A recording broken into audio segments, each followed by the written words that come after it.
And it's very, very important. The government has now banned 118 more Chinese apps, including PUBG.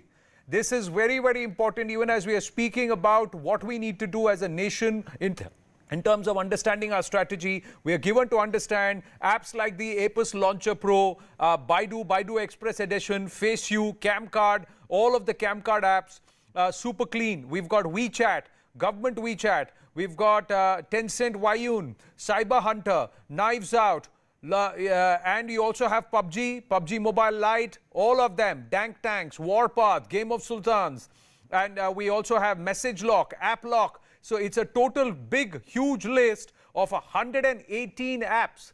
118 apps that have been banned, including PUBG. This is the latest coming through. We will try and get cybersecurity expert Dr. Nishakant Ojha also on the phone line, even as Arunima is joining us with more details. Yes, Arunima, this is a big, big move that has happened because not long ago, Prime Minister Narendra Modi was seen endorsing PUBG or citing PUBG as a rage among youth 2-3 years ago, and today PUBG stands banned in our country.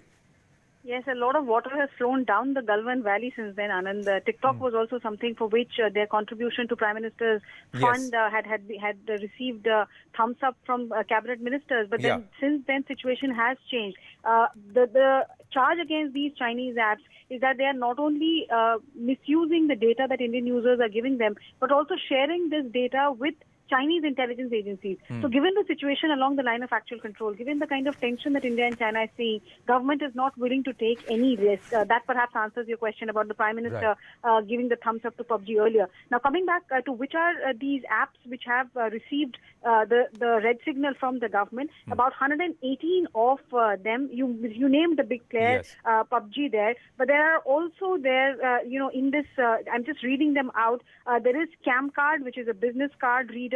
There is FaceU, which is a beauty app. There is PUBG Mobile Lite, and there is PUBG Mobile Nordic Map Living. Both of them have been mentioned there. Game of Sultan, so some gaming apps also have been mentioned. There is, Zack Pro live chat and video chat option, which has been mentioned. Web browser, again, something which is commonly used by people. Web browser have been mentioned here. And I think there are others, Beauty Camera Plus, for example. So a lot of these Chinese apps, VPN for TikTok, even though TikTok had been banned, there were 2 VPN for TikTok apps which were bypassing the ban. So all of them have now been taken down by Government of India. There is also WeChat. WeChat had come because it was being used for Hawala, for Hawala transactions, and that is also very, very big. And a lot of the cybersecurity experts were afraid that some of these gaming apps were also being used by terror networks to send coded messages when they were chatting via the game. So the interactive game, two people on two sides were playing, and the fact is that these encryptions were not shared and this data was not being shared with the Indian authorities, and there was a huge security concern that came to the fore, especially when we realized what was happening with WeChat, where only after 2018 there was a limit on the amount of transfers or the money transfer that could happen via WeChat. Many people were caught unawares. Maha Siddiqui is also with us. Maha, big move this, and this is even as you have Mr. Rajnath Singh and Mr. S. Jaishankar en route Moscow. Yes, absolutely. Rajnath Singh is going to be attending the SCO Defense Ministers meeting, a platform where the Chinese side will also be present. S. Jaishankar will be attending the SCO Foreign Ministers meeting as per sources. That is later in the month on the 10th of September. And before that, we are seeing several more steps.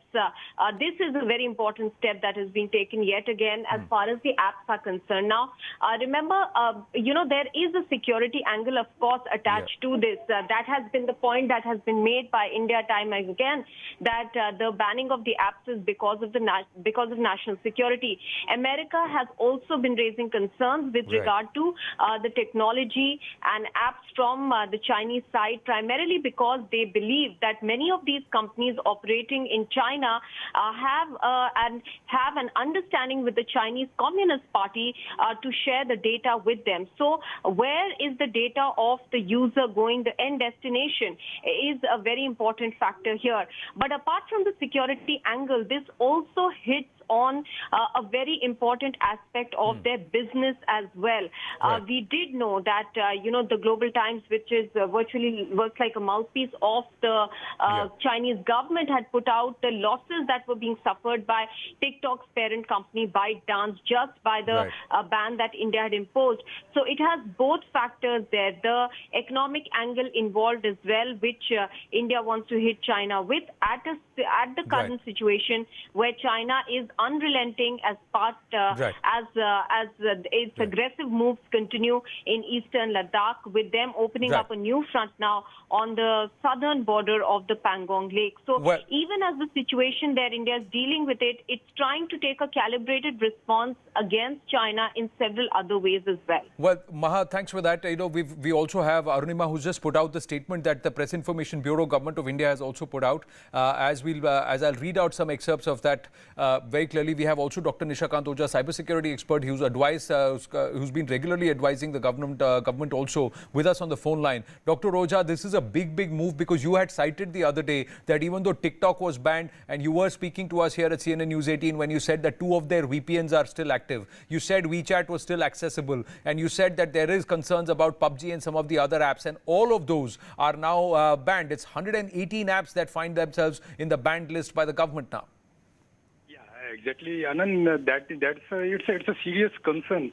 And you know what is the thing that which is if you go into the modus operandi of these applications which had been penetrated by the China,